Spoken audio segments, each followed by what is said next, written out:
Good morning. I just wanted to say hello this week and kind of go over what your week's going to look like in this class. We will be doing the Google Slide introduction. Those were due last night, and I will be looking at those and making comments on those. For the face-to-face students, we will meet in class Wednesday, and you will share your Google Slide. If there is snow or the weather's questionable, just look on your Google Classroom first thing Wednesday morning, because this could easily be moved to a Zoom meeting, so we could just Zoom the introductions Wednesday. So stay tuned for that.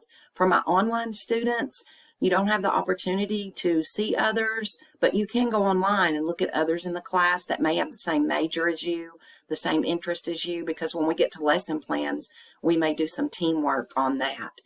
This week you have an introduction post that you're going to do here I also have a little video that shows you how to do these posts in Google Classroom. And then we'll be moving on next week to interest inventories, which will be your first major assignment. So you may want to go ahead and start reading ahead to some of this information on interest inventories. But have a good week. I hope we get some snow this week, and I hope you enjoy your classes this week.